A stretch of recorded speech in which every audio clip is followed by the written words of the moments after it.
नमस्कार दोस्तों, स्वागत है आपको अपना channel Nitish story and motivation में। अगर आप इस चैनल पर नए हो तो सब्सक्राइब कर लीजिए और कहानी कैसे लगी कमेंट करके जरूर बताएं। एक कैदी जिसकी फांसी 2 दिन बाद होने वाली होती है। जब जेलर ने कैदी से अंतिम इच्छा पूछता है तो कैदी एक कमरे में अपने वाइफ के साथ रात में संबंध बनाने की इच्छा जाहिर करती है। फाइनली जेलर इजाज़त दे देती है और उसके घर संदेश भेजवाती है कि सुबोध अंतिम रात अपनी वाइफ के साथ बिताना चाहता है। उसके बाद जो खुलासा सामने आया उसे सुनकर रोंगटे खड़े हो जाएंगे। यह घटना उत्तर प्रदेश के अलीगढ़ से 2 दोस्त सुबोध और प्रमोद की सामने आई है। यह दोस्ती बचपन से थी और आगे चलकर एक लड़की के चक्कर में दुश्मनी में बदल गई।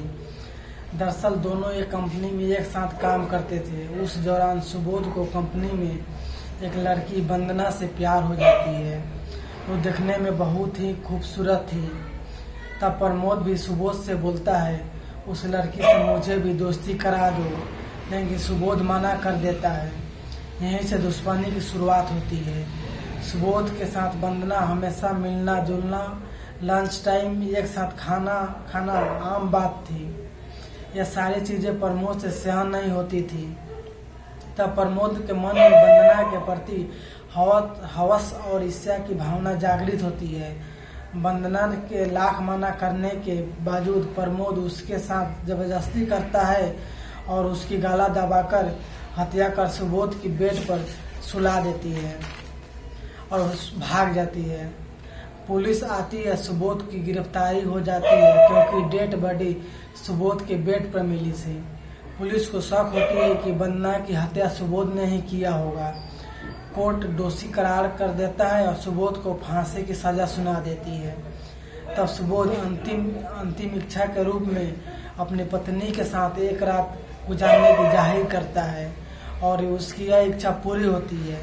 जेल में एक रूम को इस प्रकार सजाया जाता है कि एक नव-नहेली दुल्हन की पहली रात हो और उसकी पत्नी को बुलाया जाता है।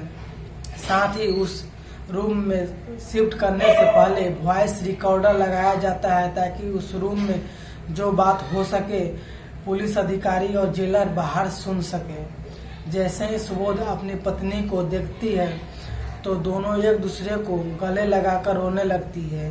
कुछ समय बाद पत्नी पति से पूछता है, आखिर आपने ऐसा क्यों किया? तब सुबोध सारी घटना सुनाती है। कंपनी में वंदना से दोस्ती से लेकर उसकी प्रमोद के द्वारा हत्या की गई तक। फिर पत्नी सुबोध को देखती है और कहती है, अब मैं जा रही हूँ, आपका और मेरा आखिरी मिलन था।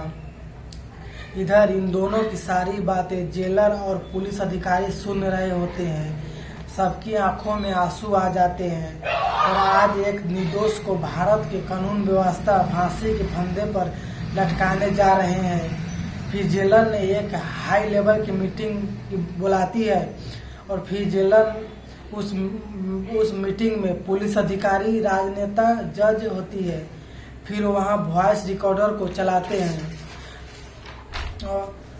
और लास्ट में निर्णय लिया जाता है कि सुबोध निर्दोष है, इसलिए उसे आदर सहित रिहा कर दिया जाए और उसके जगह पे दोषी प्रमोद को फांसी दिया जाए। यह बात सुनकर सुबोध और उसकी पत्नी बहुत खुश होती है तथा भारत की न्याय व्यवस्था संविधान के प्रति संवेदना व्यक्त करती है और ईश्वर को धन्यवाद देती है। अगले दिन प्रमोद की गिरफ्तारी कर उसे फांसी से लटका दिया जाता है और सुबोध की रिहा हो जाती है। इसीलिए कहा गया है, जैसी करनी वैसी भरनी।